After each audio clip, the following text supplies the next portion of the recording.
Pain and Gain is a 2013 American black comedy three-crime film directed by Michael Bay and written by Christopher Marcus and Stephen McFeely. It is loosely based on a 1999 series of Miami New Times articles by Pete Collins about the activities of the Sun Gym Gang, a group of bodybuilding ex-convicts convicted of kidnapping, extortion, torture, and murder in Miami in the mid-1990s. It stars Mark Wahlberg, Dwayne Johnson, and Anthony Mackie as members of the gang, with supporting roles played by Tony Shalhoub and Ed Harris. The title is a play on the fitness adage "No pain, no gain." Pain and Gain premiered in Miami on April 11, 2013, before Paramount Pictures released it in theaters on April 26. The film received mixed reviews. It was praised for its script, direction, and performances, but criticized for its historical inaccuracies. A commercial success, it grossed $86 million worldwide against a $26 million production budget. 5'6" Mark Schiller, the Sun Gym Gang's primary victim who was depicted in the film as Victor Kershaw, sued the production company over his portrayal. 7/8. Plot.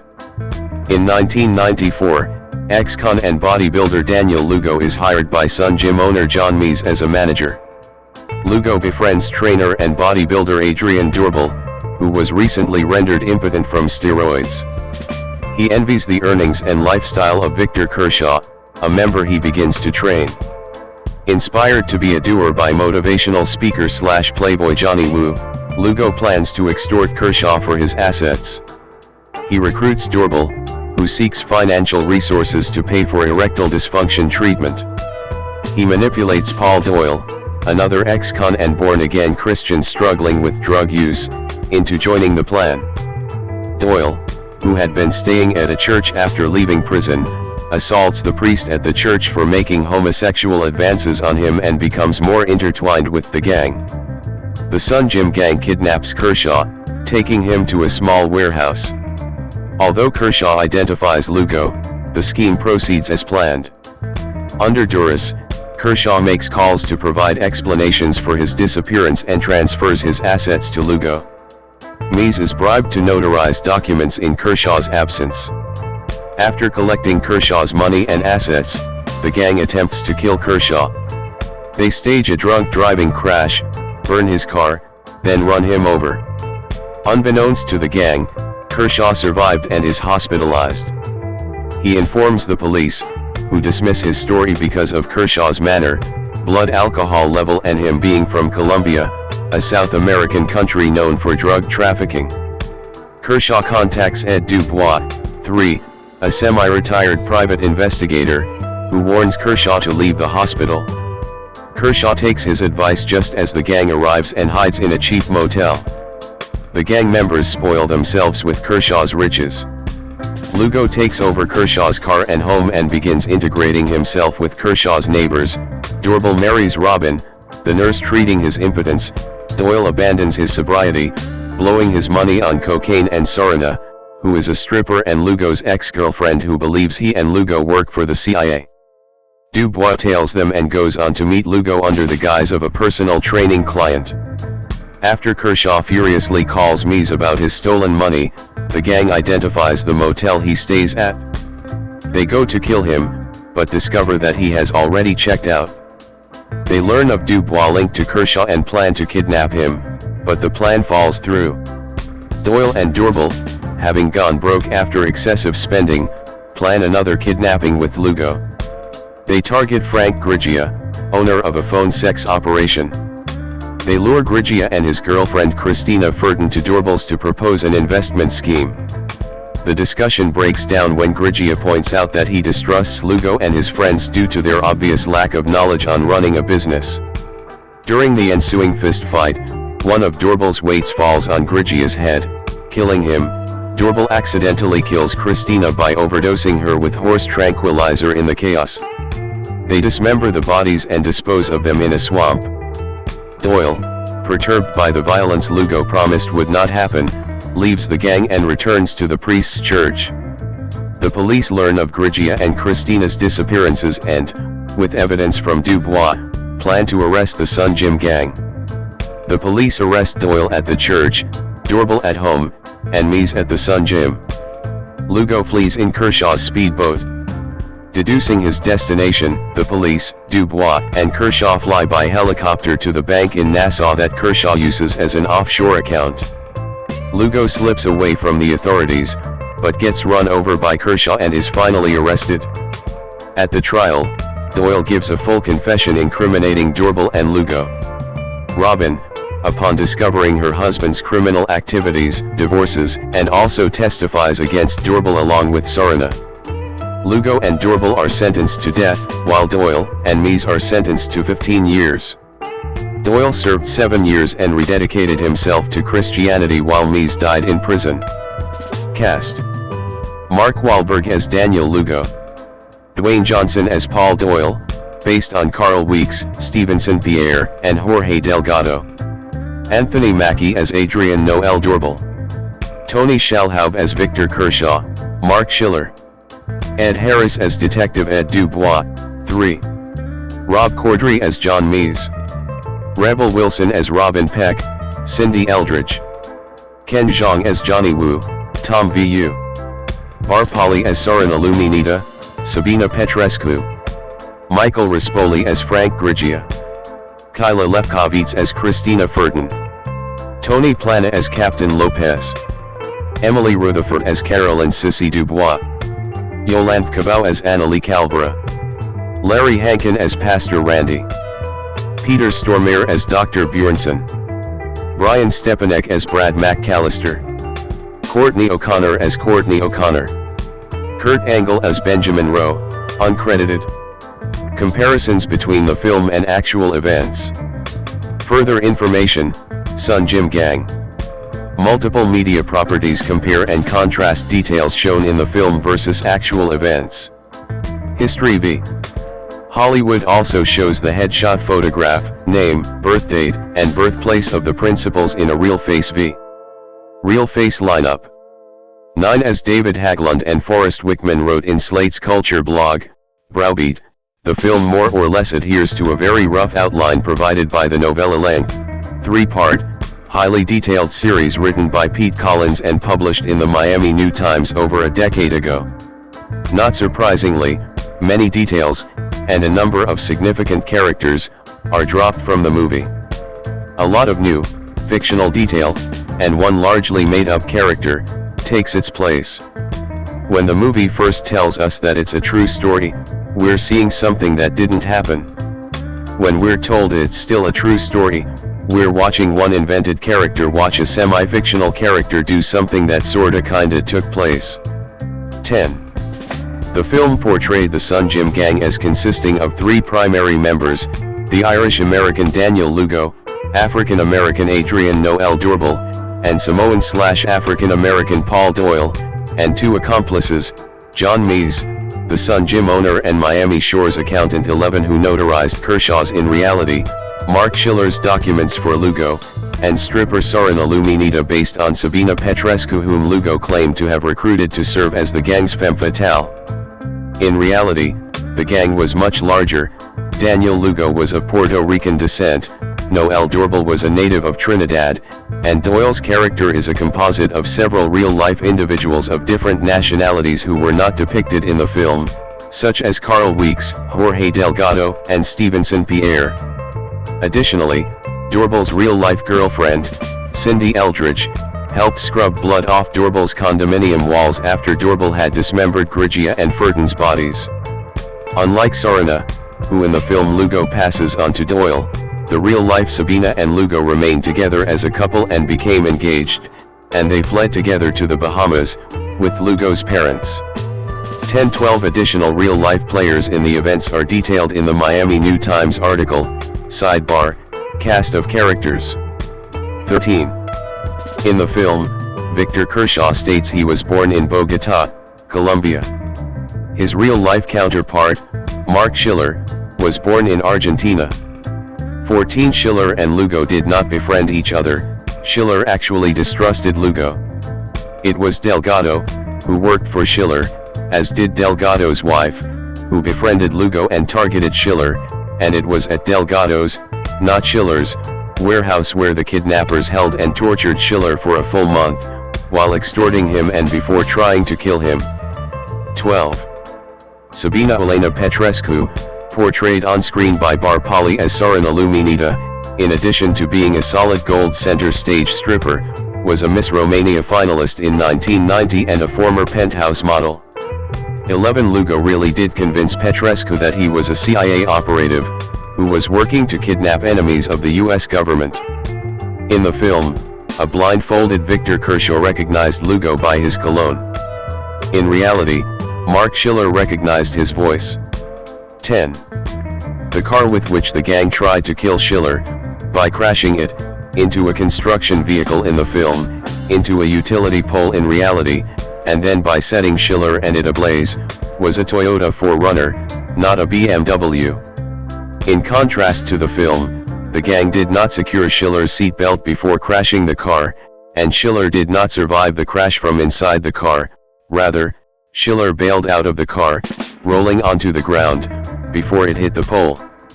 When crashing the car and setting Schiller ablaze failed, the real-life gang ran over Schiller's body twice, but with a Toyota Camry, not a van. 12-14. The movie portrays Paul Doyle as first running into a demeaning Frank Grigia at a strip club where Luminita works.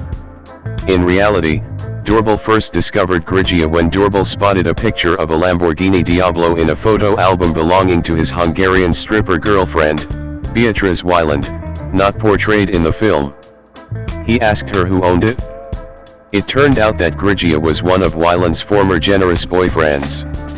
It was she who introduced Grigia to the gang. In reality, Frank Grigia was also Hungarian and had a noticeable accent, which his on-screen portrayal lacks. The gang did meet at Frank Grigia's home as in the movie. In reality, they met 3 times, the final instance at Dorbal's Miami Lakes apartment, where the murders actually took place. In reality, Lugo did not kill Grigia. Dorbal did, by first cracking the side of his head with a blunt object, then strangling him with a headlock, and finally injecting him with Rompun. Christina Furton ran to see what had happened, and screamed. Lugo covered her mouth and tackled her. She had no gun, contrary to the movie portrayal.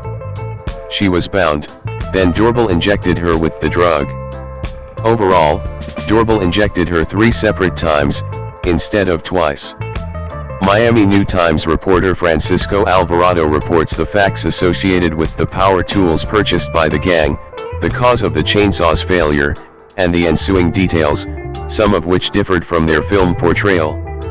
They bought a gas-powered chainsaw from Home Depot to cut off body parts but forgot to fill it with motor oil, so it broke the first time they cranked the power tool on.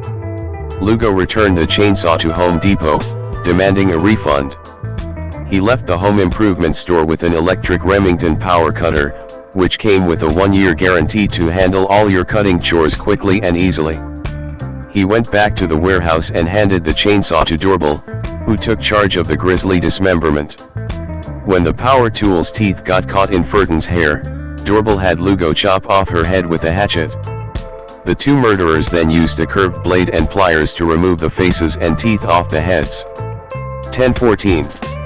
The movie depicted Lugo and Dorbal dumping the body parts in several barrels into a lake located somewhere in what appears to be the Everglades.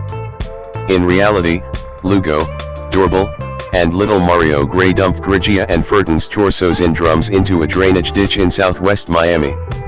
Details in the scene in which Paul was shown incinerating the victim's severed hands on a barbecue grill, to remove the fingerprints, were changed.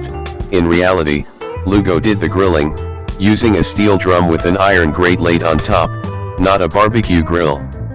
Lugo tossed Grigia and Furton's hands, feet, and skull fragments onto the grate, doused them in gasoline, and began to grill. When Delgado returned to the warehouse, he yelled at Lugo, who reluctantly agreed to move his operation from in front of the warehouse to the rear alley. 10-12. In the film, Doyle robbed an armored truck and got his toe shot off while escaping. That sequence is entirely fictional. No member of the Sun Gym gang actually robbed an armored truck or had their toe shot off. 10. Robin Peck, Rebel Wilson's character, Dorble's girlfriend, then wife, in the film, is based on Cindy Eldridge, who did refer Dorble to a doctor.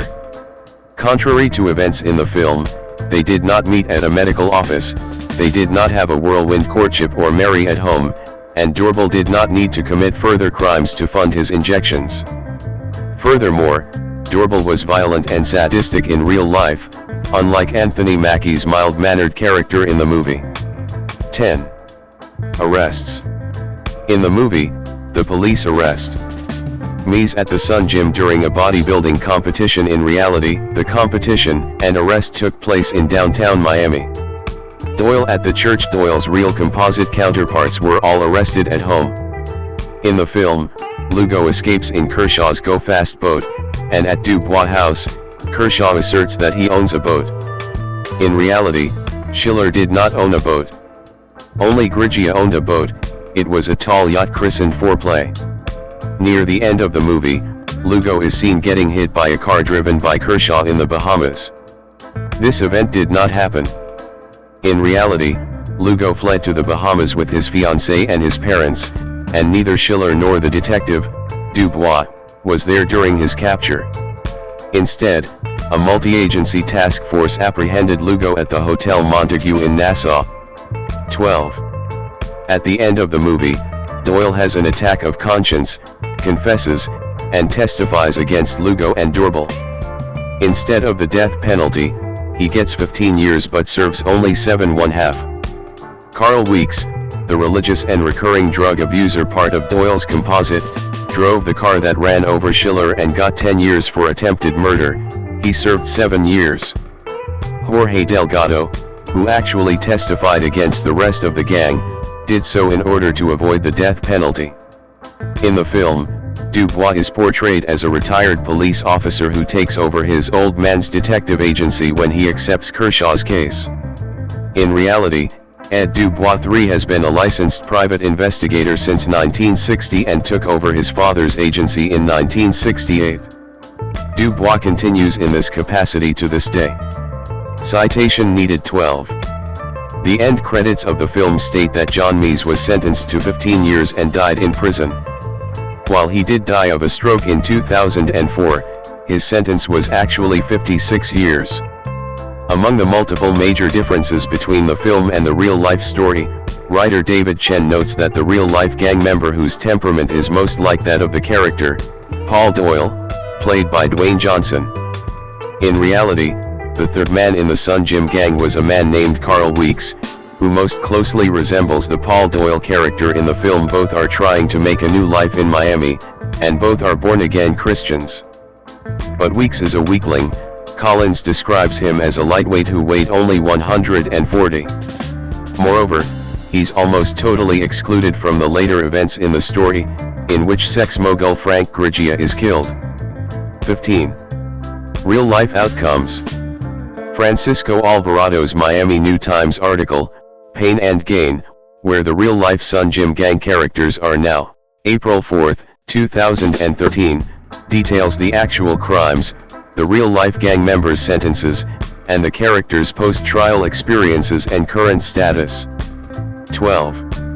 Additionally, the Florida State Commission on Capital Cases publishes and regularly updates the trial summaries, court information, and information about the offenses, criminal sentences, and post-trial legal and prison developments for defendants. This information is cross-posted with that of the Florida Department of Corrections, Prison Offender Network, which posts regularly updated inmate population information detail and the death row roster. 16 details from those sources pertinent to the Sun Gym gang are summarized below. Noel Adrian Dorble, DC #M16320, Dobb, December 21, 1971, 11th Judicial Circuit, Dade County Case #95-17381B, 17 sentenced to death July 17, 1998. Currently incarcerated in Florida State Prison. In December 2024, Dorble was resentenced to life in prison. 16-18-19. Daniel Lugo, DC #M16321, Dobb, June 4, 1963, 11th Judicial Circuit, Dade County, case #95-17381C, 18 sentenced to death July 17, 1998. Currently incarcerated in Florida State Prison. In December 2024, Lugo was resentenced to life in prison. 16-17-19. John Mees, DC #M15699 Mees was indicted on October 2, 1996, case #95-17381F, for the kidnapping, extortion, and murders of Grigia and Furton and the kidnapping and extortion of Mark Schiller. A jury returned guilty verdicts on all counts of the indictment. However, the judge set aside the convictions pertaining to the Grigia/Furton crimes. On July 20, 1998, Mees was sentenced to 56 years imprisonment for the kidnapping and extortion of Schiller. Mees appealed and the state cross-appealed the sentence to the Florida District Court of Appeal, 3rd District. On June 19, 2002, the DCA ruled that the trial judge improperly set aside the 2 RICO convictions and ordered a new sentencing hearing to be conducted on those counts. On January 15, 2003, Mees was sentenced to 30 years imprisonment for 1 count of conspiracy to commit racketeering. In 2004, Mees died in prison from a stroke. 17-18. John Raimondo, DC #198195 Raimondo was indicted on October 2, 1996, case #95-17381I, on 1 count each of conspiracy to commit racketeering, first-degree murder, Furton, kidnapping, Furton, and attempted extortion. The state declined to prosecute all but the kidnapping charge, and Raimondo was convicted and sentenced to 8 years imprisonment for the crime. 17-18. He was released in 2002. 20. Jorge Delgado, DC #198219 in return for testifying for the state. Delgado was sentenced to 2 prison terms of 15 and 5 years for his role in the murders of Grigia and Furton and the attempted murder of Schiller. 17-18. Though the Kershaw character is depicted as socially pretentious and pompous, there is nothing to indicate his wealth derived from anything other than legitimate sources.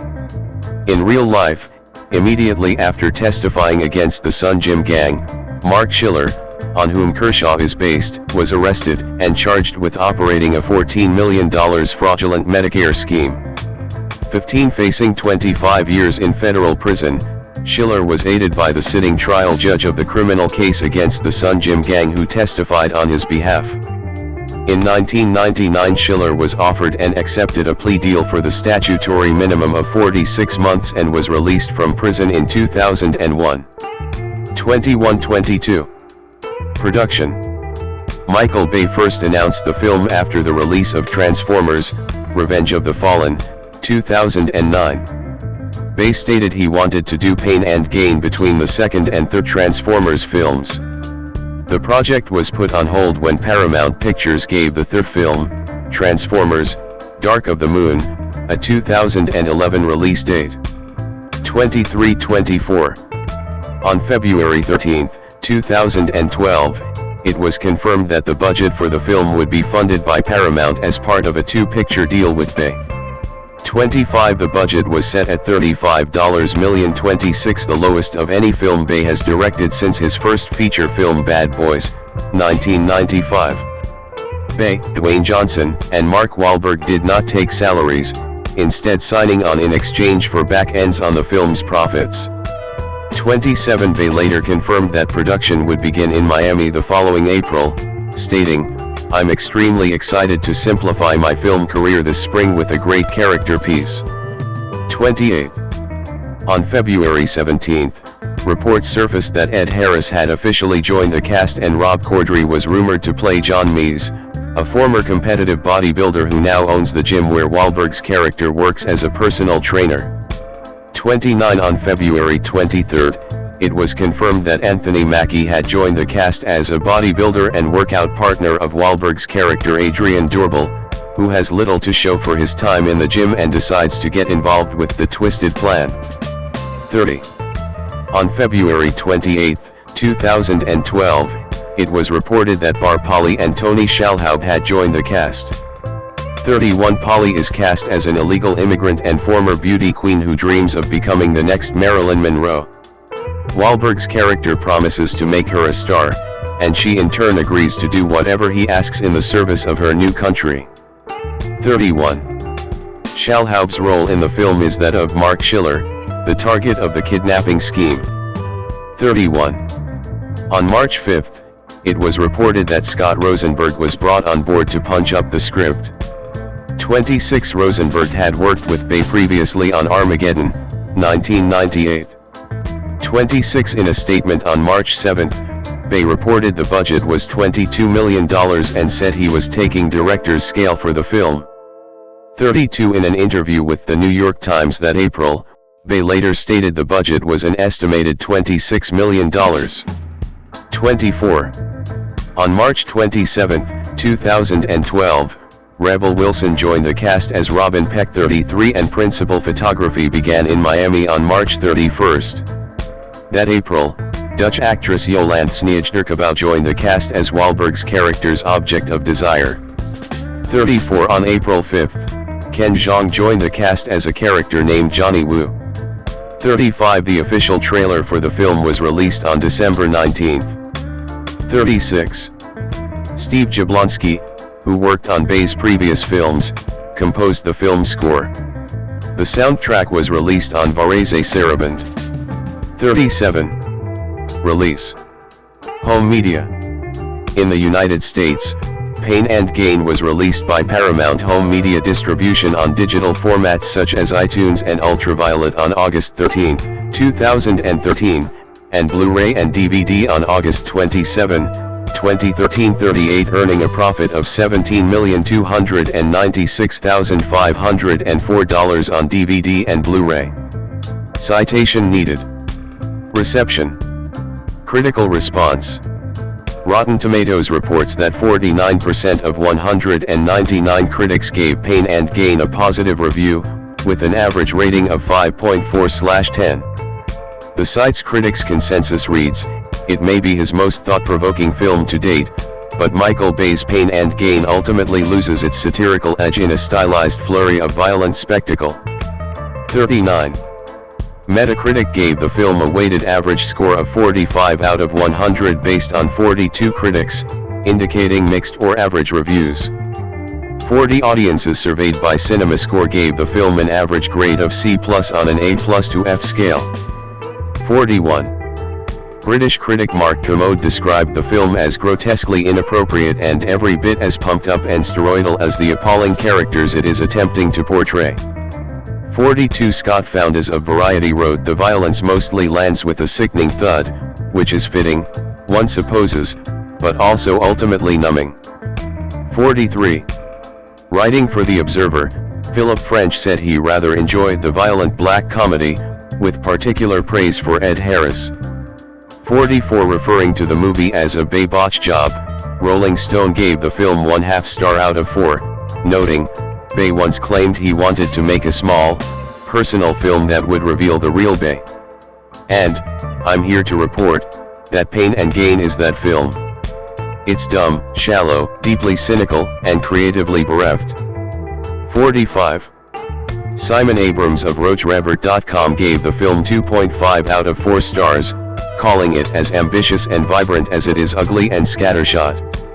46. Andrew O'Hare of Salon found the film cruel but funny, adding, "Michael Bay sends a clear message to those of us who've been making fun of him, he's been in on the joke the whole time." 47. Subjects and law enforcement response. The Associated Press published an article interviewing survivors and investigators of the Sun Gym Gang. Miami-Dade Police SGT. Felix Jimenez stated, "You are talking about real people. And in this particular case, especially when you're talking about the murder victims, these were innocent victims."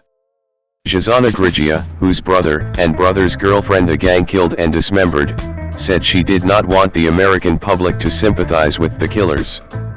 48.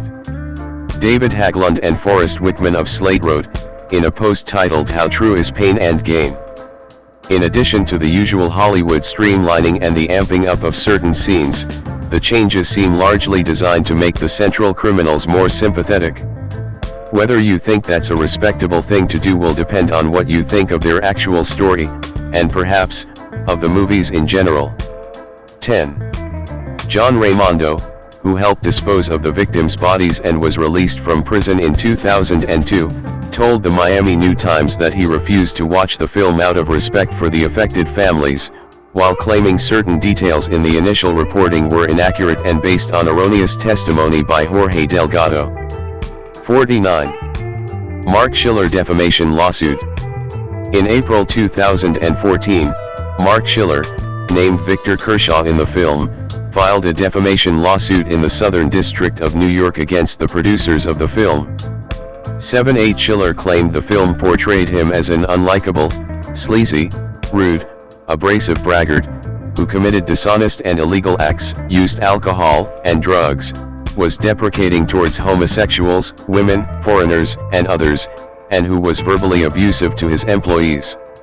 While his assailants were portrayed as nice guys who were just bumbling fools. 50. In June 2015, the lawsuit was moved to the Southern District of Florida. 51. In April 2016, Schiller settled with the producers for an undisclosed sum. Mark Robert Michael Wahlberg, born June 5, 1971, one formerly known by his stage name Marky Mark II, is an American actor, producer, and former rapper. His work as a leading man spans the comedy, drama, and action genres. He has received multiple accolades, including a BAFTA Award, and nominations for 2 Academy Awards, 3 Golden Globe Awards, and 9 Primetime Emmy Awards. Wahlberg was born in Boston. As a youth, he took part in a number of violent and racially motivated attacks, resulting in a felony conviction. He gained fame as a member of the hip-hop group Marky Mark and the Funky Bunch in the 1990s, with whom he released the albums Music for the People, 1991, and You Gotta Believe, 1992. Wahlberg made his screen debut in Renaissance Man, 1994, and had his first starring role in Fear, 1996. He received critical praise for his performance as porn actor Dirk Diggler in Boogie Nights, 1997. In the early 2000s, Wahlberg ventured into big-budget action movies, such as The Perfect Storm, 2000, Planet of the Apes, 2001, and The Italian Job, 2003. He was nominated for the Academy Award for Best Supporting Actor for playing a police officer in the crime drama The Departed, 2006. He was nominated for the Golden Globe Award for Best Actor for portraying Mickey Ward in the sports drama biopic The Fighter, 2010. As co-producer, he was nominated for the Academy Award for Best Picture. During the 2010s, Wahlberg landed successful comedy roles with The Other Guys, 2010, Ted, 2012, Ted 2, 2015, Daddy's Home, 2015, and Daddy's Home 2, 2017. He also starred in the Transformers films Age of Extinction, 2014, and The Last Night, 2017. He was the world's highest paid actor in 2017. Wahlberg served as executive producer of 5 HBO series, the comedy drama Entourage, 2004 to 2011, the period crime drama Boardwalk Empire, 2010 to 2014, the comedy dramas How to Make It in America, 2010 to 2011, and Ballers, 2015 to 2019, and the documentary McMillions, 2020. He is co-owner of the Wahlburgers chain and co-starred in the reality TV series About It. Wahlberg received a star on the Hollywood Walk of Fame in 2010. Early life and family. Mark Robert Michael Wahlberg was born on June 5, 1971, in the Dorchester neighborhood of Boston, Massachusetts. He is the youngest of 9 children, 3 including actor Robert and singer/actor Donnie. His mother, Alma Elaine, née Donnelly, was a bank clerk and a nurse's aide, and his father, Donald Edmund Wahlberg Sr., was a U.S. Army veteran of the Korean War. After his parents divorced in 1982, he divided his time between them. 4. Wahlberg's father was of Swedish and Irish descent. His mother was of Irish, English, and French-Canadian ancestry. 5, 6, 7. On his mother's side of the family, he is distantly related to novelist and short story writer Nathaniel Hawthorne. 8, 9. Wahlberg was raised Catholic. 10, 11. Career. Music career. Main article, Marky Mark and the Funky Bunch. Wahlberg first came to fame as the younger brother of Donnie Wahlberg of the successful boy band New Kids on the Block. Mark, at age 13, was one of the group's original members, along with Donnie, but quit after a few months. Danny Wood, Jordan Knight, Jonathan Knight, and Joey McIntyre all joined the group after Mark had left. 12. In 1990, Wahlberg began recording with dancers/rappers Scott Ross, Scotty G, Hector Barros, Hector the Booty Inspector, Anthony Thomas, Ashley Ace, and Terry Yancey, DJT, as Marky Mark and the Funky Bunch, earning a hit with Good Vibrations from their debut album Music for the People. The record, produced by brother Donnie, hit number 1 on the Billboard Hot 100, later becoming certified as a platinum single. The second single, Wildside, peaked at number 5 on Billboard's Hot Singles Sales chart and number 10 on the Billboard Hot 100. 13. It was certified as a gold single. Marky Mark opened for the New Kids on the Block during their last tour. Marky Mark and the Funky Bunch also had their own video game, titled Marky Mark and the Funky Bunch, Make My Video, which, despite the band's success, was a huge flop. 14. 15. The second Marky Mark and the Funky Bunch LP, You Gotta Believe, was not as successful as the first, yielding only a minor hit single in the title track. 16. In December 1992, while performing on the British TV show The Word, Wahlberg praised Shabba Ranks, who had stated gay people should be crucified.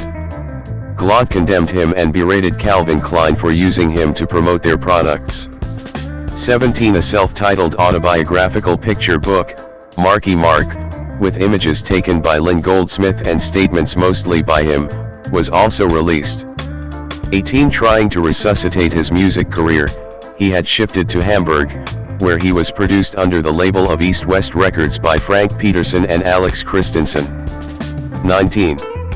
Wahlberg later collaborated with the late reggae/raga singer Prince Italjo on the album Life in the Streets. The project combined rap vocals, electronic-infused raga, and European dance floor music, delivering the singles Happy People, German #1 hit United, Life in the Streets, and Babylon, with Peterson and Christensen as producers. 20. Many of these tracks featured on the film Renaissance Man, starring Wahlberg and Danny DeVito. In 1995, he released a single titled No Mercy, in support of his friend Darius Michalczewski, whom he had befriended earlier in the 1990s. 21. Michalczewski also appears in the music video of the song. 22. Wahlberg and Prince Italjo released another album in 1995 for Ultraphonic Records. Titled The Remix Album, it featured remixes from the duo's previous album, Life in the Streets, as well as Mark's solo track, No Mercy. 23. After his album with Italjo became a hit in Germany, he started putting together a musical act called One Love with him as its producer and also sometimes its lead singer. He also started production on a third studio album. 24. He featured in their song titled That's the Way I Like It. 25. In 1996, Wahlberg returned to Hamburg to record a solo single titled Hey DJ with producer Tony Cotera. 26. Two more solo tracks titled Feel the Vibe and Best of My Love were released in 1997. 27. 28. In 2000, he was featured in the Black Label Society music video for Counterfeit God, as a stand-in for the band's bassist. 29. Film and TV career. See also, Mark Wahlberg filmography and list of awards and nominations received by Mark Wahlberg. Wahlberg star at the Hollywood Walk of Fame. In 1993, Wahlberg made his acting debut in the television film The Substitute. 30 after this appearance, he dropped the Marky Mark name. His big screen debut came the next year, with the Danny DeVito feature Renaissance Man. A basketball fanatic, he caught the attention of critics after appearing alongside Leonardo DiCaprio in The Basketball Diaries, 1995, a film adaptation of the Jim Carroll book of same name, playing the role of Mickey. He had his first starring role in James Foley's thriller film Fear, 1996. He earned positive reviews after films such as Boogie Nights, 1997, The Big Hit, 1998, Three Kings, 1999, The Perfect Storm, 2000, and Four Brothers, 2005. During the early 2000s, Wahlberg appeared in remakes of 1960s films such as Planet of the Apes, 2001, The Truth About Charlie, 2002, a remake of the 1963 film Charade, and The Italian Job, 2003. His performance in I Heart Huckabees was voted the best supporting performance of the year in the 2004 The Village Voice Critics Poll. Wahlberg was originally cast as Linus Caldwell in Ocean's 11, but Matt Damon played the role instead. The two later worked together in The Departed. 31 Wahlberg was also considered for a role in the film Brokeback Mountain. It was originally intended to star Wahlberg and Joaquin Phoenix, with whom he appeared in the 2000 film The Yards, as Ennis Delmar and Jack Twist, respectively, but both actors were uncomfortable with the film's sex scenes. The roles ultimately went to Heath Ledger and Jake Gyllenhaal, both of whom were nominated for Academy Awards for their performances. 32. Wahlberg at the premiere of Max Payne in 2008. Wahlberg starred in the American football drama Invincible, 2006, based on the true story of bartender Vince Papale. He was also executive producer and appeared in the HBO series Entourage, 2004 to 2011, and its follow-up film, 2015, which was loosely based on his experiences in Hollywood. In 2006, he appeared as Sean Dignam, an unpleasant, foul-mouthed Massachusetts State Police staff sergeant in Martin Scorsese's critically acclaimed thriller, The Departed, which netted him an Academy Award nomination for Best Supporting Actor, a Golden Globe nomination for Best Performance by an Actor in a Supporting Role in a Motion Picture, and a National Society of Film Critics Best Supporting Actor Award. 33 Wahlberg was reunited with his The Basketball Diaries co-star Leonardo DiCaprio. 34. Despite his felony conviction, which legally prohibits him from handling firearms, Wahlberg prepared for his role in Shooter, 2007, by attending long-range shooting training at Frontside Firearms Training Institute near Pahrump, Nevada. He was able to hit a target at 1,100 yards on his second day, a feat which usually takes weeks to achieve. 35 He had said in a number of interviews that he would retire at the age of 40 to concentrate on parenthood. 36 and professional golf. However, in early 2007, he indicated that the latter was no longer the plan as his golf game is horrible. 37 In 2007, he starred opposite Joaquin Phoenix in We Own the Night, a movie about a family of police officers in New York City. He starred in M. Night Shyamalan's The Happening as Elliot Moore, which premiered in movie theaters on June 13, 2008. The same year, he played the title role in Max Payne, based on the video game of the same name. While promoting Max Payne, Wahlberg became involved in a playful feud with the Lonely Island's Andy Samberg. Samberg had done an impression of Wahlberg in a Saturday Night Live sketch titled Mark Wahlberg Talks to Animals. 38-39 Wahlberg later appeared in a follow-up sketch parodying the original one, Samberg's impression of Wahlberg, and his own threats to Samberg. 40-41 He played Jack Salmon, the father of the protagonist, Susie, in Peter Jackson's The Lovely Bones, 2009. A film adaptation of the Alice Sebold book of the same name. 42. Wahlberg at the premiere of Transformers: Age of Extinction in 2014. In 2010, Wahlberg appeared with Steve Carell and Tina Fey in the romantic comedy Date Night, starred with Will Ferrell in the buddy cop film The Other Guys, and starred with Christian Bale in the boxing drama film The Fighter. In 2012, he starred as a former criminal in the action thriller Contraband, and also starred in Seth MacFarlane's hit comedy Ted, reprising his role in the 2015 sequel. Wahlberg later starred as Navy SEAL Marcus Luttrell in the war film Lone Survivor, 2013, based on Luttrell's 2007 book of the same name. The film received commercial success and mostly positive reviews, and Wahlberg's performance was highly praised. Also in 2013, he starred in the true crime film Pain and Gain alongside Dwayne Johnson, and the action comedy film Two Guns alongside Denzel Washington. In 2014, Wahlberg starred in the remake of The Gambler, the 1974 James Cain film that was loosely inspired by the Dostoevsky novella. 4344. Also in 2014, Wahlberg was the producer of the reality show Breaking Boston, which was pulled off the air after its premiere had 311,000 viewers. 45. He executive produced one episode of Wahlburgers, while co-starring in it. 46. Wahlberg also starred in two films in the Transformers live-action film franchise, Transformers: Age of Extinction, 2014, and Transformers: The Last Knight, 2017.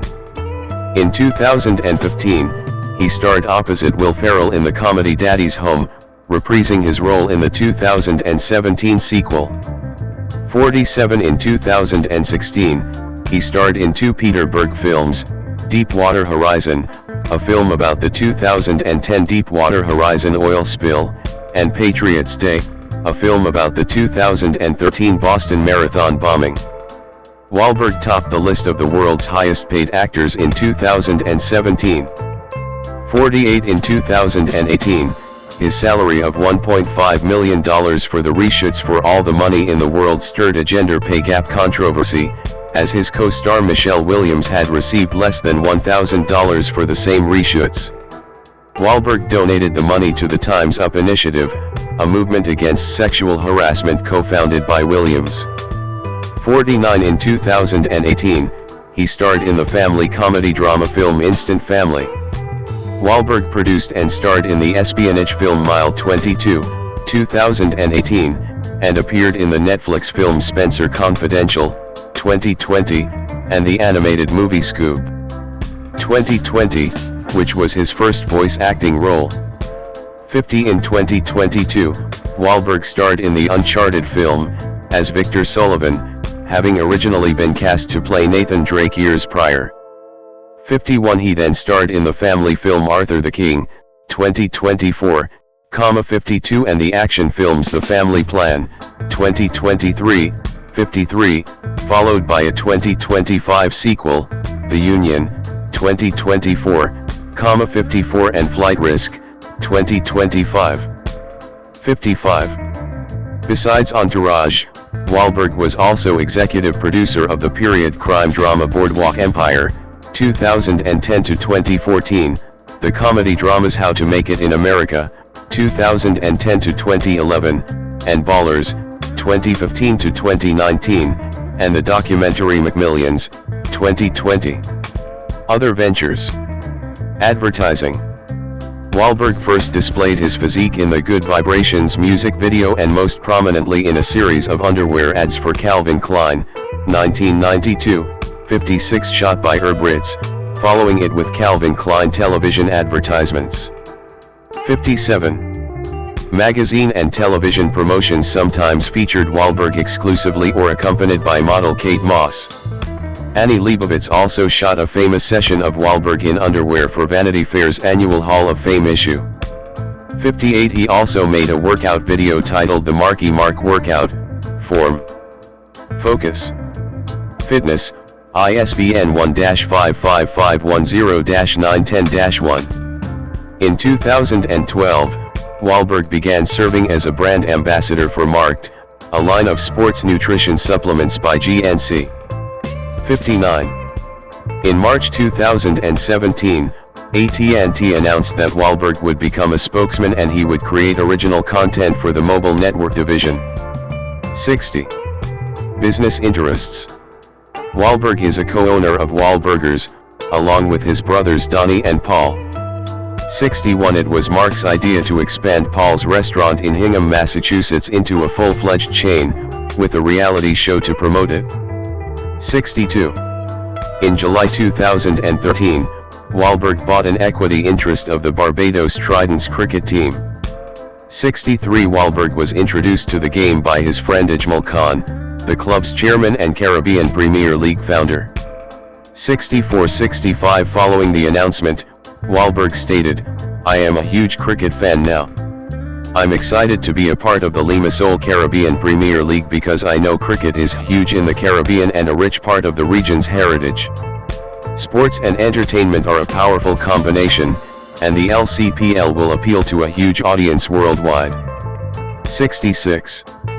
In 2015, Wahlberg recruited rapper Sean Combs and billionaire Ronald Burkle to join him in investing in Aqua Hydrate, a bottled water brand Wahlberg discovered. Together, the three men own a majority stake in the company. 67. Wahlberg, together with former GNC executive Tom Dowd, co-founded Performance Inspired, a sports nutrition company launched in 2016. 68. In February 2017, Wahlberg was one of the investors who took part in a $6 million funding round for StockX, a sneaker resale marketplace. 69. In March 2019, Wahlberg bought a stake in the F45 fitness franchise. 70. The original Mark Wahlberg Chevrolet on West Broad Street in Columbus, Ohio in 2021. On July 20, 2018, Wahlberg and his business partner, Jay Feldman, announced the purchase of Bobby Lehman Chevrolet in Columbus, Ohio. The dealership was renamed Mark Wahlberg Chevrolet. 71. Due to the success of the dealership, local ABC affiliate WSYX reported in March 2020 that Hadosi Buick GMC, right across the street from Mark Wahlberg Chevrolet, had filed paperwork with Ohio Secretary of State Frank LaRose to rename itself Mark Wahlberg Buick GMC. Feldman later confirmed that he and Wahlberg were purchasing their second General Motors dealership in the city. 72. The deal became official on June 29, 2020, and also included Hadosi's Airstream and RV dealership, located next door at the car dealership's former Oldsmobile showroom. Shortly afterward, Wahlberg and Feldman announced they were purchasing Jack Maxton Chevrolet in nearby Worthington, Ohio, their fourth Columbus area dealership, with plans to rename it Mark Wahlberg Chevrolet of Worthington. 73. A fifth dealership, Mark Wahlberg Chevrolet of Avon, was added in Avon, Ohio in July 2021. Unlike the other dealerships, the Avon location is in Greater Cleveland, marking Wahlberg and Feldman's entry into Northeast Ohio. 74. In 2021, Wahlberg, along with his producing partner/manager Steven Levinson, launched Ballers Report, an online platform and spin-off of their HBO series Ballers, that features inspiring business, entertainment, and sports articles, videos and podcasts. 75. In 2021, he invested in the tequila brand Flecha Azul. 76. In 2023, Wahlberg became Chief Brand Officer for F45 Training. 77. Legal issues. Wahlberg took part in racially motivated attacks as a teenager, in 1986 and 1988. 78. In June 1986, 15-year-old Wahlberg and three friends chased three black children while yelling "Kill the nigger," and throwing rocks at them. 79. The next day, Wahlberg and the others followed a group of mostly black fourth graders, including a victim from the previous day, taking a field trip on a beach, yelled racial epithets, threw rocks at them, and summoned other white males who joined in the harassment. 79. In August 1986, civil action was filed against Wahlberg for violating the civil rights of his victims, and Wahlberg and his friends were issued a civil rights injunction which served as a warning that they would be jailed if they committed another hate crime. 81, 82, 83, 84. In April 1988, Wahlberg, then 16, assaulted a middle-aged Vietnamese American man on the street, calling him a Vietnam fucking shit and knocking him unconscious with a large wooden stick. Later the same day, he attacked Johnny Trin, another Vietnamese American, punching him in the eye. When Wahlberg was arrested and returned to the scene of the first assault, he told police officers, "I'll tell you now, that's the motherfucker whose head I split open." 85. Wahlberg later said he was on PCP at the time. 86. Investigators noted that Wahlberg made numerous unsolicited racial statements about gooks and slant-eyed gooks. 87, 88. He was arrested for attempted murder. 89. He was charged with 2 counts of assault and battery with a dangerous weapon, 1 count of marijuana possession, and criminal contempt for violating the prior civil rights injunction he received in 1986. 81. He pleaded guilty to felony assault and was sentenced to 3 months in jail, but served only 45 days of his sentence. 81, 87, 89. Wahlberg believed he had left the second victim permanently blind in one eye, though Trin later said that he had actually lost his eye during the Vietnam War while serving in the Army of the Republic of Vietnam. 90, 84, 87, 88. In August 1992, Wahlberg fractured the jaw of his neighbor Robert Crahan. 91. Court documents state that Wahlberg, without provocation or cause, viciously and repeatedly kicked Crahan in the face, while another man, Derek McCall, held the victim on the ground. Wahlberg's attorney claimed that Wahlberg and McCall, who is black, were provoked after McCall was called a racial slur by Crahan. 92. The lawsuit was settled between the two parties, avoiding a criminal trial. 93. In 2006, Wahlberg said the right thing for him to do would be to meet with Trin and make amends. 89. Wahlberg engendered controversy in 2014 by applying for a pardon for his convictions from the state of Massachusetts. 94, 95, 87. According to the BBC, the debate about his suitability for a pardon raised difficult issues, with the arguments on both sides being far-reaching and complex. 96. Wahlberg later said he regretted the attempt to obtain a pardon, and his petition was closed after he failed to answer a request from the pardon board as to whether he wanted it to remain open. 97, 98. In 2016, Wahlberg said he had met with Trin and apologized for those horrific acts. Trin released a public statement forgiving Wahlberg. 97. Personal life. Wahlberg started dating Rhea Durham in 2001. They had 3 children during the first 7 years of their relationship, and married on August 1, 2009, at the Good Shepherd Catholic Church in Beverly Hills, near where they lived. They had another child 5 months after their wedding in January 2010. 99, 100, 101, 102. Wahlberg was booked to fly on American Airlines Flight 11 on September 11, 2001, but changed his plans the day before and traveled instead to Toronto to attend the Toronto International Film Festival. 103. He received backlash for stating in a 2012 interview, "If I was on that plane with my kids, it wouldn't have went down like it did." He added that there would have been a lot of blood in that first-class cabin and then me saying, "Okay, we're going to land somewhere safely, don't worry." He issued an apology after family members of those killed on the flight expressed outrage. 104. Wahlberg is Catholic. 105. And has described his religion as the most important part of his life. He goes to Mass twice on Sundays. 106. He fervently supports same-sex marriage despite the Church's opposition. 107. In September 2015, he apologized to Pope Francis over the crude jokes he made in the film Ted. 108. And he stated in an interview with Cardinal Blase Cupich of Chicago in 2017 that he sought forgiveness from God for playing a porn star in Boogie Nights. 109, 110. He later stated on Andy Cohen's radio show that the interview was a joke taken too seriously. 111. In 2023, Wahlberg stated that the Christian practices of fasting and prayer during Lent were meaningful to him, as he discussed using the Hello Christian Prayer app. 112.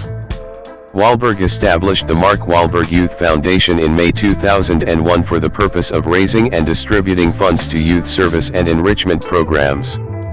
113. Wahlberg is active with the Good Shepherd Center for Homeless Women and Children. Dwayne Douglas Johnson, born May 2, 1972, also known by his ring name The Rock, is an American actor and professional wrestler. He is signed to WWE, where he performs on a part-time basis. Widely regarded as one of the greatest professional wrestlers of all time, 6'7" Johnson was integral to the development and success of the World Wrestling Federation, WWF, now WWE, during the Attitude Era. He wrestled for the WWF full-time for 8 years before pursuing an acting career. His films have grossed over $11.4 billion worldwide, making him one of the world's highest-grossing actors of all time. 9, 10, 11. He is a co-owner of the United Football League. 12, 13, 14. A member of the board of directors of TKO Group Holdings, the parent company of UFC and WWE. 15, 16, 17. And co-founder of 7 Bucks Productions. 18. After accepting an athletic scholarship to play football at the University of Miami, Johnson was a member of the 1991 national championship team but was largely a backup player. 19. Despite aspirations to play professional football, he went undrafted in the 1995 NFL draft, and briefly signed with the Calgary Stampeders before being cut in his first season. 20. In 1996, his father assisted in helping him secure a contract with the WWF. 1. Johnson quickly rose to global prominence, aided by a gimmick he employed as a charismatic trash talker. Johnson left the WWE in 2004, he returned in 2011 as a part-time performer until 2013 and made sporadic appearances until his retirement in 2019-21. In 2023, he returned once again on a part-time basis. A 10-time world champion including the promotion's first of African descent. 22. He is also a 2-time Intercontinental Champion, a 5-time Tag Team Champion, the 2000 Royal Rumble winner, and WWE's 6th Triple Crown Champion. Johnson headlined multiple pay-per-view events, including WWE's flagship event WrestleMania 6 times, 15, 16, 17, 28, 29, and 40, Night 1, which includes the most bought professional wrestling pay-per-view, WrestleMania 28, and main event the most watched episodes of WWE's flagship television series, Raw and SmackDown. 23-24. Johnson's first film role was in The Mummy Returns, 2001. The next year, he played his first leading role in the action fantasy film The Scorpion King. He has since starred in family films The Game Plan, 2007, Race to Witch Mountain, 2009, Tooth Fairy, 2010, Jumanji, Welcome to the Jungle, 2017, Jumanji, The Next Level, 2019, and Jungle Cruise, 2021, and the action films Journey to The Mysterious Island, 2012, G.I. Joe, Retaliation, 2013, Hercules, 2014, Skyscraper, 2018, San Andreas, 2015, and Rampage, 2018. He also starred in the action comedy films Get Smart, 2008, Central Intelligence, 2016, Baywatch, 2017, and Red Notice, 2021. His role as Luke Hobbs in the Fast and Furious films, beginning with Fast 5, 2011, helped the franchise become one of the highest grossing in film. 25. He joined the DC Extended Universe by playing the title role in Black Adam, 2022. 26. He has also voiced Maui in the Disney animated film Moana, 2016, and its sequel Moana 2, 2024, and will reprise the role in the 2026 live-action remake. He received critical praise for his dramatic turn as MMA fighter Mark Kerr in the sports biopic The Smashing Machine, 2025. 27-28. Johnson produced and starred in the HBO comedy drama series Ballers, 2015-2019, 29, and the autobiographical sitcom Young Rock, 2021-2023. His autobiography, The Rock Says, was released in 2000 and was a New York Times bestseller. 30-31 in 2016 and 2019, Time named him as one of the world's most influential people. 32-33. Early life and education. Johnson was born in Hayward, California 34-35 on May 2, 1972-36, the son of former professional wrestler Rocky Johnson, born Wade Douglas Bowles, 37-38, and Matanyafigai Maliata Atafidis ne Mavia. 39-40. Growing up, he briefly lived in Grey Lynn in Auckland, New Zealand, with his mother's family. 41, where he played rugby. 42, and attended Richmond Road Primary School before returning to the U.S. 41. Dwayne's father, Rocky Johnson. Johnson's father was a black Nova Scotian with a small amount of Irish ancestry. 43, 44, 45, while his mother is Samoan. 46, 47, 48. His father and Tony Atlas were the first black tag team champions in WWE history, in 1983. 49, 50. Johnson's uncle Ricky was also a wrestler.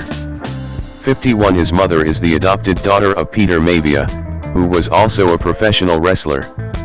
52. Johnson's maternal grandmother Leah was one of the first female pro wrestling promoters, taking over Polynesian Pacific Pro Wrestling after her husband's death in 1982 and managing it until 1988.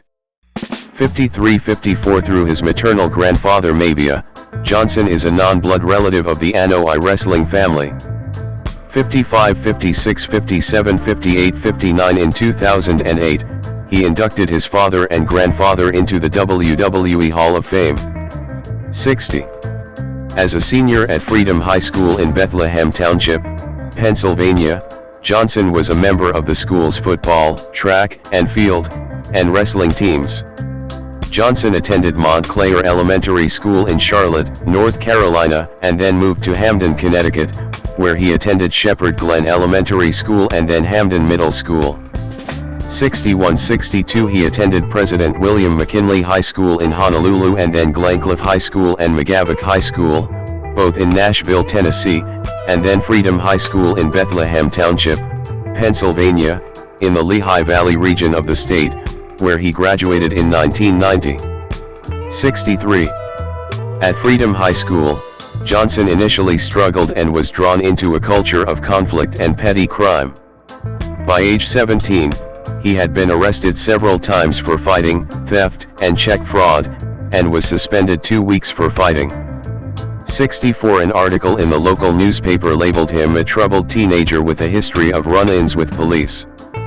But Freedom High School football coach Jody Quick saw athletic potential in Johnson, and recruited him to join the school's football team, where he played defensive tackle, an experience that proved to be a significant personal transformation for Johnson.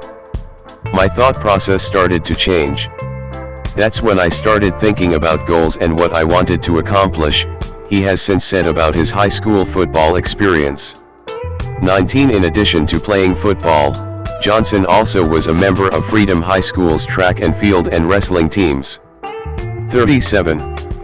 By his senior year at Freedom High School, Johnson had played only 2 years of football, but was offered a full athletic scholarship from the University of Miami, whose football program was beginning to emerge as one of the nation's top-level NCAA Division I teams. 19. Football career. Dwayne Johnson. Number 94. Position defensive tackle. Personal information. Listed height 6 feet 5 in, 1.96 m.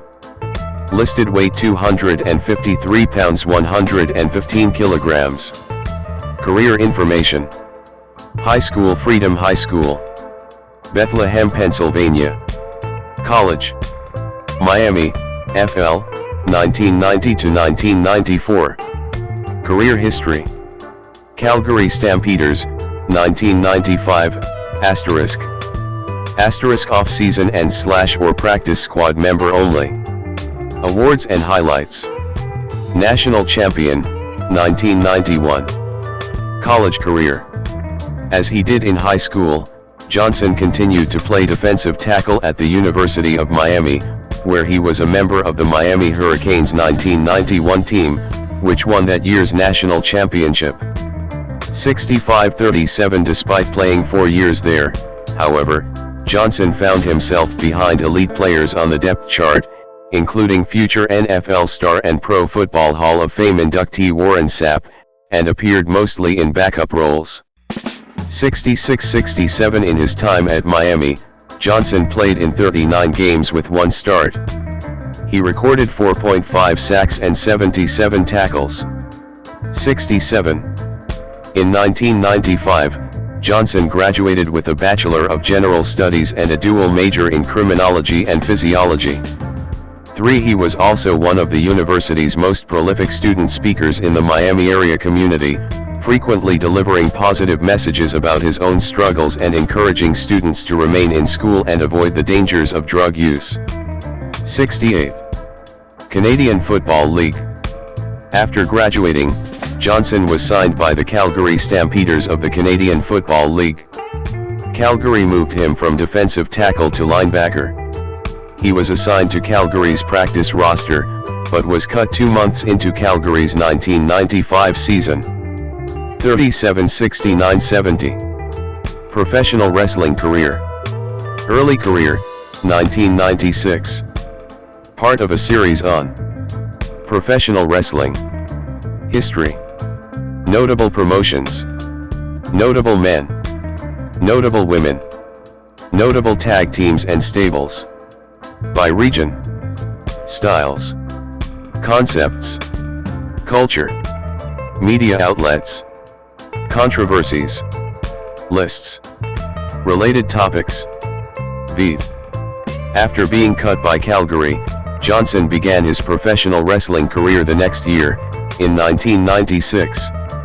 37. Veteran wrestler Pat Patterson secured several tryout matches for Johnson with the World Wrestling Federation, WWF, in 1996.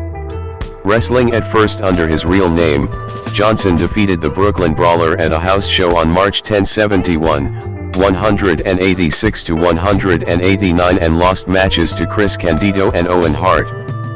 41. After wrestling at Jerry Lawler's United States Wrestling Association under the name Flex Kavanaugh and winning the USWA Tag Team Championship twice with his partner Bart Sawyer in the summer of 1996, Johnson was signed to a WWF contract. He received additional training from Tom Pritchard, alongside Brockus and Mark Henry. 541. World Wrestling Federation / World Wrestling Entertainment.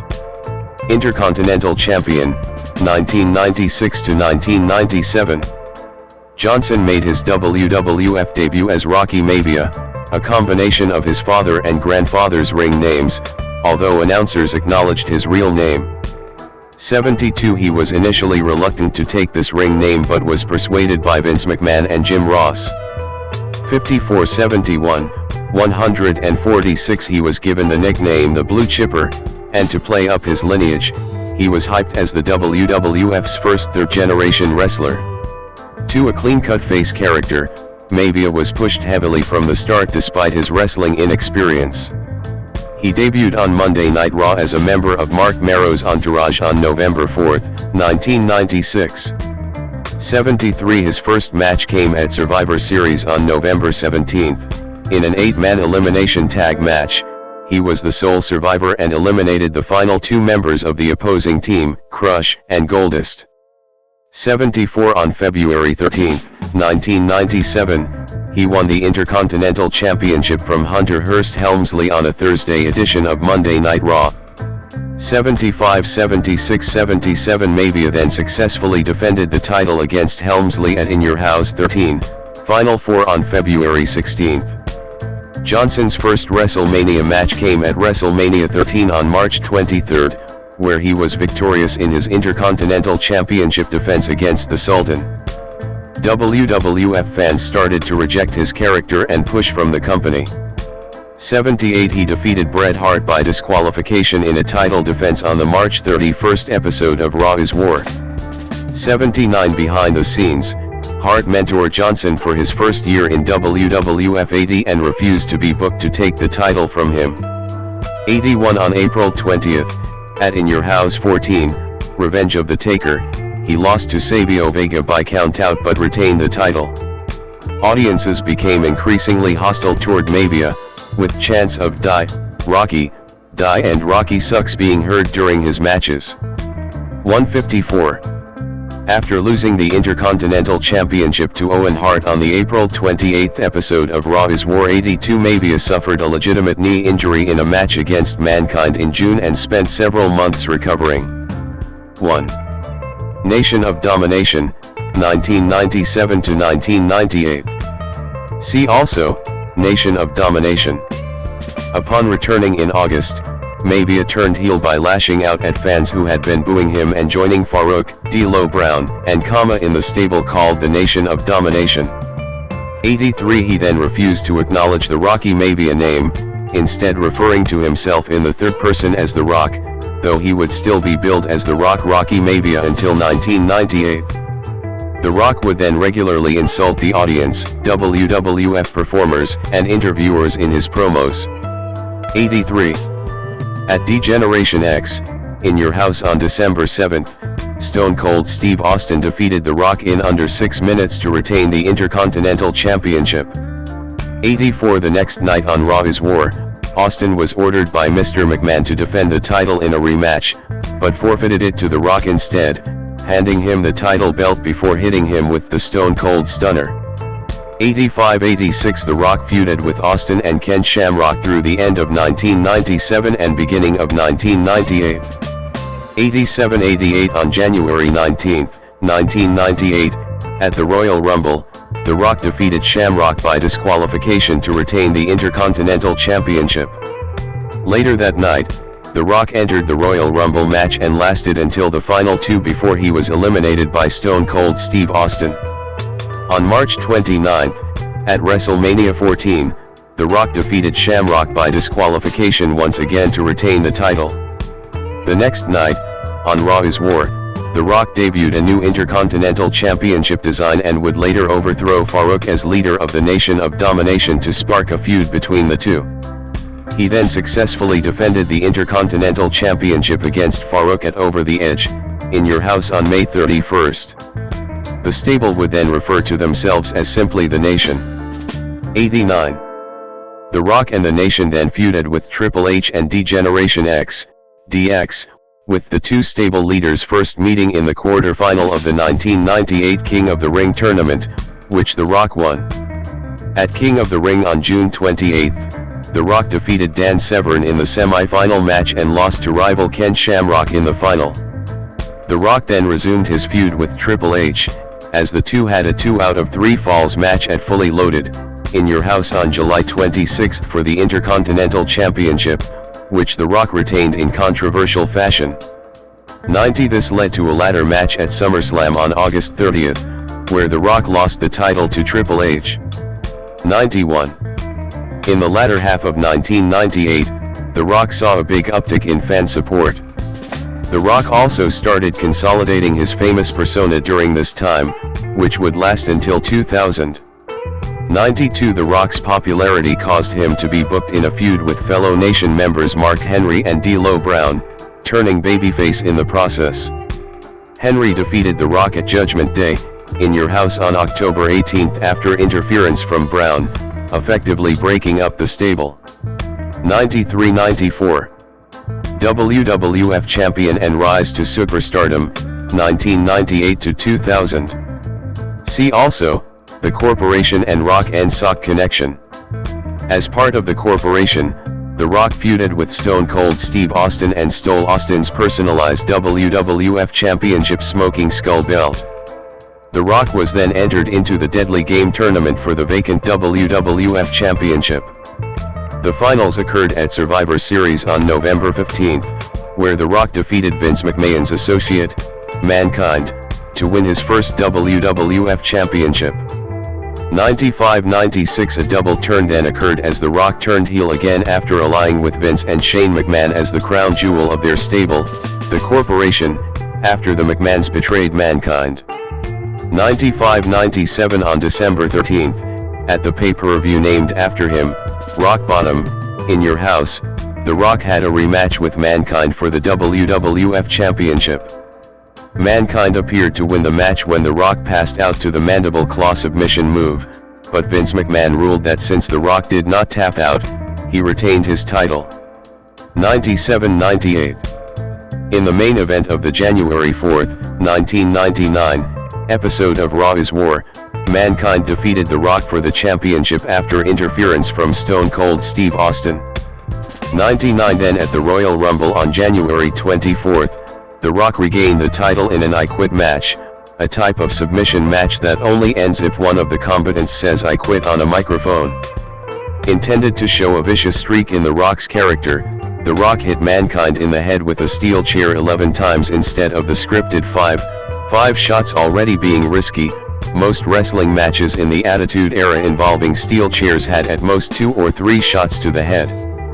After the 5th shot, Mankind was still ringside instead of 2/3 up the entrance ramp where he was supposed to be, and after the 11th shot, which knocked Mankind out, a recording of Mankind saying I quit from an earlier interview was played over the public address system.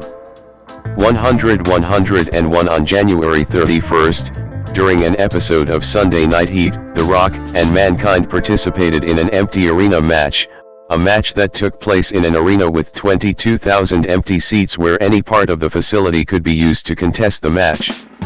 After 20 minutes of chaotic brawling in the ring, the stands, a kitchen, the catering area, an office, the arena corridors and finally a basement loading area, Mankind pinned The Rock using a forklift truck to win the WWF Championship. The two faced off again, at St. Valentine's Day Massacre, In Your House on February 14th, in a last man standing match which ended in a draw, meaning Mankind retained the title. Their feud ended on the February 15th Raw is War, when The Rock won his third WWF Championship in a ladder match after a debuting Big Show interfered on his behalf. 102-103 The Rock then lost the WWF Championship to Stone Cold Steve Austin at WrestleMania 15 on March 28. 104. The Rock's popularity was fueled by his charisma and speaking abilities, which led to many catchphrases and merchandising opportunities. The Rock's popularity continued to grow and audiences still cheered for him even though he was a heel. The Rock then lost the title rematch against Stone Cold Steve Austin at Backlash, In Your House on April 25. 105 The next night on Raw is War, The Rock was fired from the corporation after he was betrayed by Shane McMahon, turning him face again and starting a feud with Triple H, The Undertaker, and the corporate ministry. On April 29, 1999, WWF aired the pilot episode of SmackDown, a term derived from one of The Rock's catchphrases. In the episode, The Rock continued his feud with the corporate ministry. This led to a match with Triple H, at Over the Edge on May 23, which The Rock won 106 and a match for the WWF Championship against The Undertaker, at King of the Ring on June 27, which The Rock lost. 107 The Rock then lost a number 1 contenders match to Triple H, at Fully Loaded on July 25, after interference from Mr. Ass Billy Gunn. 108 The Rock then defeated Gunn in a Kiss My Ass match at SummerSlam on August 22. The Rock was also given the privilege of having his own signature match, like The Undertaker with the Buried Alive match, Kane with the Inferno match and Mankind with the Boiler Room Brawl. The Brahma Bull Rope match, a variant of a strap match, was a normal singles match where the components are tied together with a rope used for cattle farming, and the rope and its attached cowbell could both be used as weapons. The Rock contested this match twice, both times in Texas, versus Triple H in Dallas, and versus Al Snow in Houston. 109. Shortly after SummerSlam, The Rock began teaming with former opponent Mankind and the two became known as the Rock and Sock Connection. 110 They became WWF Tag Team Champions for the first time after defeating The Undertaker and Big Show for the titles on the August 30th episode of Raw is War. 111-112 The two performed a number of critically acclaimed comedic skits together, including one called This Is Your Life, which saw Mankind bring parody versions of people from The Rock's past on television, such as his high school girlfriend and his high school football coach, only to have The Rock insult them. The segment earned an 8.4 Nielsen rating, one of the highest ratings ever for a Raw segment. 113 The two lost the titles back to The Undertaker and Big Show on the September 9th episode of SmackDown, and won them back from them on the September 20th episode of Raw is War. 114-115 The Rock and Mankind then lost the titles to the New Age Outlaws on the very next episode of SmackDown. 116 The Rock and Mankind would win the WWF Tag Team Championship for the third and final time after beating the New Age Outlaws on the October 14th episode of SmackDown, before losing the titles to the Holly Cousins on the October 18th episode of Raw is War. 117-118 At the Royal Rumble on January 23, 2000, The Rock entered the Royal Rumble match and was one of the final two remaining, along with Big Show. In an attempt at a false finish, Big Show intended to throw The Rock over the top rope in a running powerslam-like position, before The Rock countered the move on the ring apron, sending Big Show to the floor before re-entering the ring as the winner. 119 But The Rock's feet accidentally hit the floor during the reversal attempt, though those watching the event on television did not see that. This was played up in the storyline as Big Show provided additional video footage showing it and claimed to be the rightful winner. The Rock's #1 contendership for the WWF Championship was then put on the line against Big Show at No Way Out on February 27, which Big Show won after Shane McMahon interfered.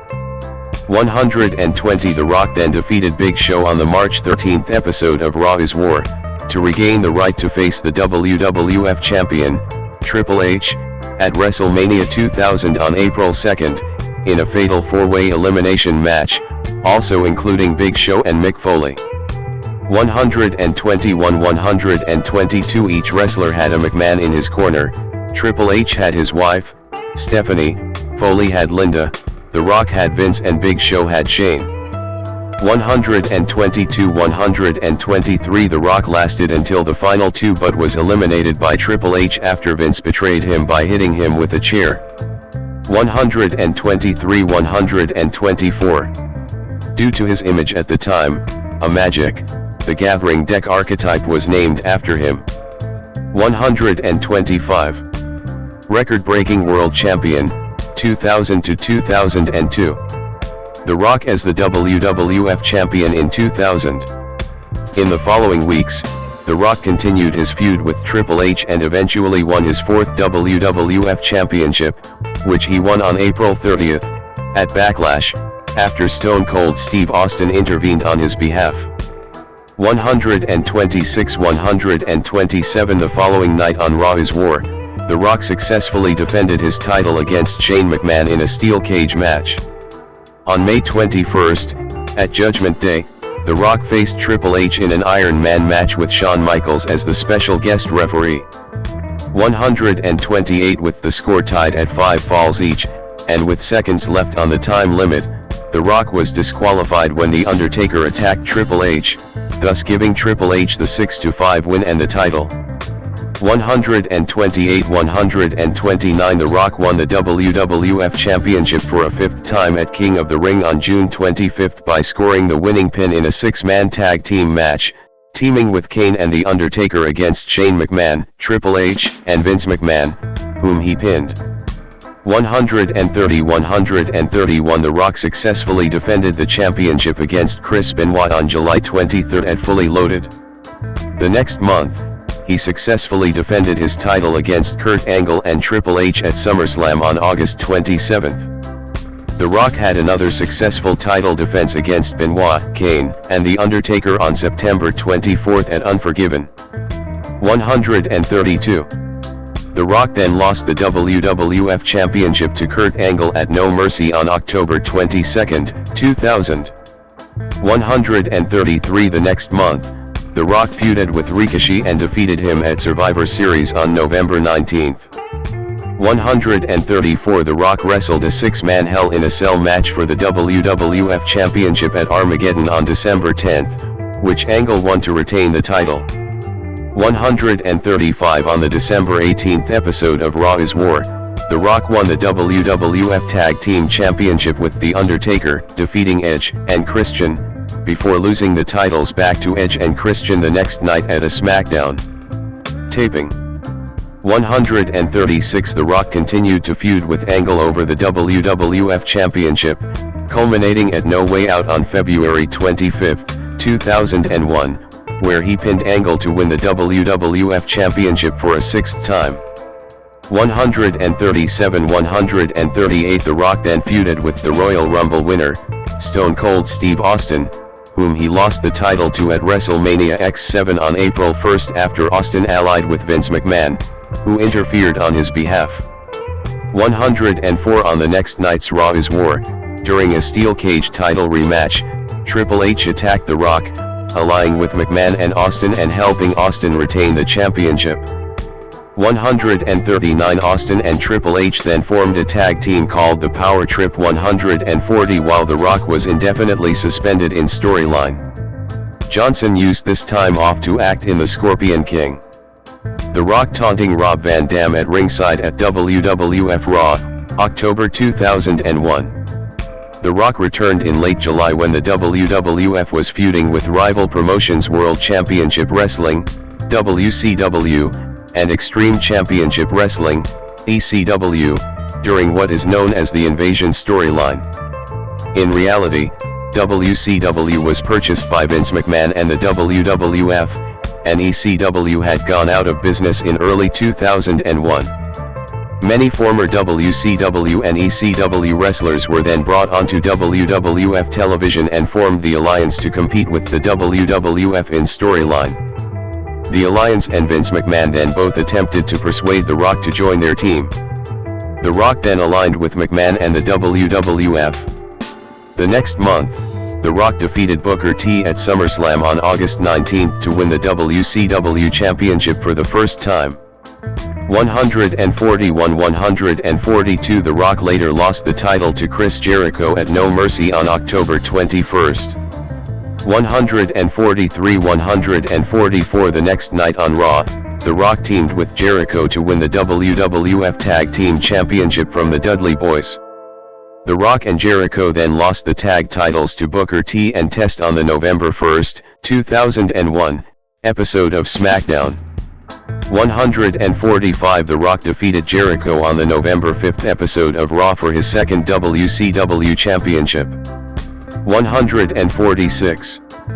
As part of the WWF's battle against the Alliance, The Rock wrestled in a winner-takes-all 5-on-5 elimination tag team match at Survivor Series on November 18 where the losing team's company would be dissolved in storyline. The Rock was a member of Team WWF along with Chris Jericho, The Undertaker, Kane, and Big Show. The Alliance's team consisted of Stone Cold Steve Austin, Kurt Angle, Booker T, Rob Van Dam, and Shane McMahon. In the end, it came down to a one-on-one between The Rock and Stone Cold Steve Austin. The Rock seemed to have the upper hand, until his teammate Jericho entered the ring and attacked The Rock. Austin tried to capitalize on this by pinning The Rock, but Kurt Angle revealed his true allegiance by attacking Austin. The Rock then pinned Austin, giving Team WWF the victory and forcing the Alliance to disband. The Rock's WCW Championship was renamed the Unbranded World Championship following the Alliance's loss.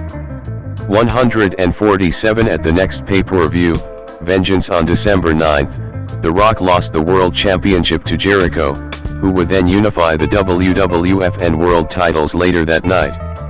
148 The Rock then unsuccessfully challenged Jericho for the now undisputed WWF Championship at Royal Rumble on January 20, 2002. 149. The Rock doing his signature pose before wrestling Hulk Hogan, bottom right, at WrestleMania X8, March 2002. At the next pay-per-view, No Way Out on February 17th, The Rock defeated The Undertaker in a singles match. No Way Out also saw the WWF debut of the famed WCW faction New World Order, NWO, which at the time consisted of Hollywood Hulk Hogan, Kevin Nash, and Scott Hall. 150. This later led to a match between The Rock and Hogan at WrestleMania X8 on March 17th. The match was billed as Icon vs. Icon, with both men representing the top tier of two generations of wrestling. Ultimately, The Rock pinned Hogan at WrestleMania X8 to win the match. 151. Despite The Rock portraying a heroic character and Hogan a villain, a portion of the crowd attending the Skydome was rooting heavily for Hogan. 152. 153. In an interview in 2013, Hogan said he and The Rock changed the style of the match on the fly based on the crowd's response. 154. After the introduction of the first ever brand extension, the WWF held a draft lottery on the March 25, 2002, episode of Raw.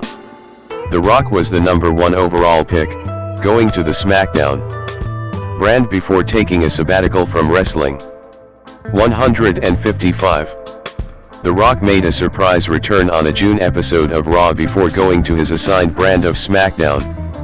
There, The Rock was named the #1 contender for the WWE Undisputed Championship, which he won for a record-setting 7th time at Vengeance on July 21, by defeating Kurt Angle and then champion The Undertaker in a triple threat match. 156. 157. The Rock successfully defended the title at the Global Warning event on August 10 against Triple H and Brock Lesnar after pinning Triple H. 158. On August 25, at SummerSlam, The Rock lost the WWE Undisputed Championship to Lesnar along with the record for the youngest WWE champion, which he had set in 1998. 159. In 2018, writing for ESPN.com, Sean Coyle noted in a retrospective review of the event, that following his victory over Hulk Hogan at WrestleMania X8, The Rock started to see a dip in fan support, and that dip turned into a plunge by the time The Rock had his match with Lesnar at SummerSlam because fans knew he was leaving WWE to pursue an acting career. 160. As evidenced by the negative crowd response during his match with Lesnar. 161. After SummerSlam ended, The Rock was visibly angry at the crowd reaction. When he tried to do a post-show speech for the crowd, the fans booed him. He eventually cut a short promo, declaring that sing-along with The Rock is over. 162. The Rock then took time off to kickstart his acting career. 163. Hollywood Rock, 2003. The Rock defeated Stone Cold Steve Austin, left, in Austin's final match at WrestleMania 19 in March 2003. The Rock returned on the January 30, 2003, episode of SmackDown, to set up another match with Hulk Hogan at No Way Out on February 23. 164. Because of negative fan reaction during previous matches as a result of his budding acting career, The Rock turned heel. He also started a new persona that has been called Hollywood Rock, with a new look and a shaved head. 165. 166. The Rock defeated Hogan at No Way Out before moving to the Raw brand. 167. There, The Rock had various small feuds, including one with the Hurricane. 168. The Rock also began performing rock concerts, segments in which he played the guitar and mocked WWE performers and fans in song. 169.